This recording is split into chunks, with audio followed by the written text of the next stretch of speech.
Jerome Bruner is a true pioneer in the field of education. When he published The Process of Education in 1960, Bruner's theories radically changed our thoughts on how people learn and what it means to teach effectively. He became known as one of the founding fathers of the constructivist theory, which is based on the following key ideas.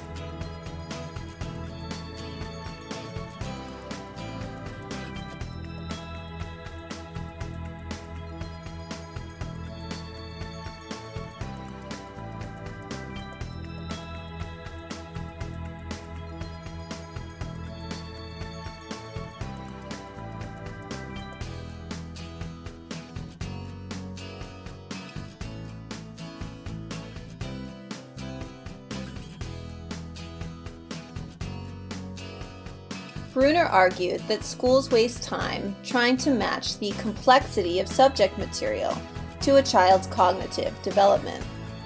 This means students are held back by teachers as certain topics are deemed too difficult to understand and aren't taught until the teacher believes the child has reached the appropriate stage of cognitive maturity.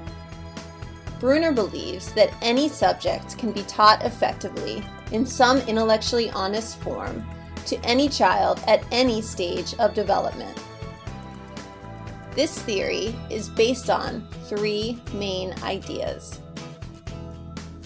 intellectual development, the act of learning, and the spiral curriculum.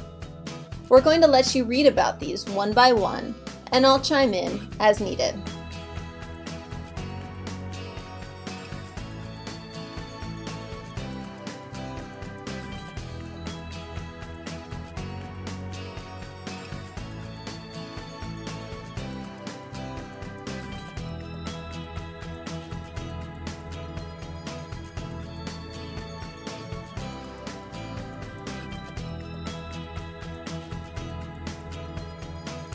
An example of learning during the inactive stage is a baby looks at a book and turns the pages, then tries this on another book, and the connection is made with books that pages can turn.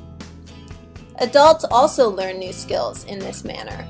For instance, with driving a car, a person will look at the car, sit inside, and inspect the instruments.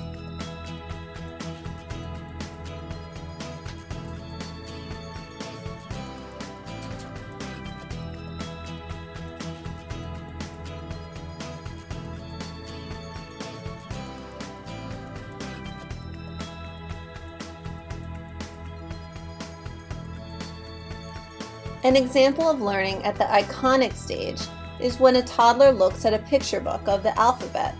Seeing a dog helps them learn the letter D. For adults learning to drive, reading books with all the driving symbols aids learning. In general, diagrams or illustrations can be a big help when learning new information.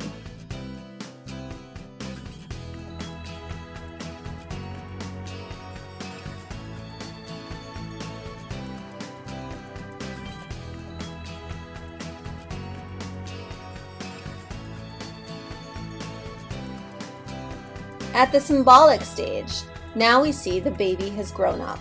They can read books for research and have much more developed language skills. For instance, cats and dogs are now grouped as animals instead of individual beings. With adults learning to drive, they can use language such as parallel park, transmission, and reverse and know exactly what that means. Bruner believes that just as a child goes through each of these three stages, we should present new material to all students, even adult learners, by going through these stages as well. When we teach, we should first present a concept in the inactive stage, involving manipulatives or objects. Reintroduce the concept in the iconic stage with visuals, and finally, discuss it again symbolically with words or formulas. While Bruner has influenced education greatly, constructivism has been most noticeable in math education. The theory is useful because math is primarily conceptual. as it begins with a concrete representation and progresses to a more abstract one. Initially, the use of manipulatives in the inactive stage is a great way to hook students who may not be particularly interested in the topic. Common examples of manipulatives used in this stage in math education are tiles, counters, and coins. Furthermore, Bruner's theory allows teachers to be able to engage all students in the learning process, regardless of their cognitive understanding of the concept at the moment.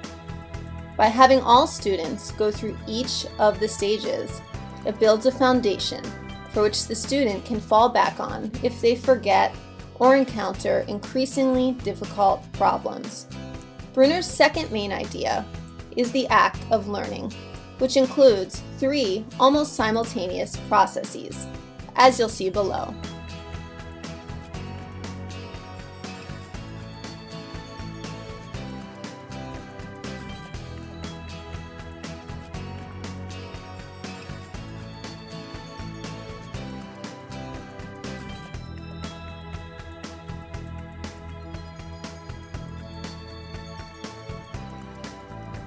Here are 2 great Jerome Bruner quotes about the act of learning.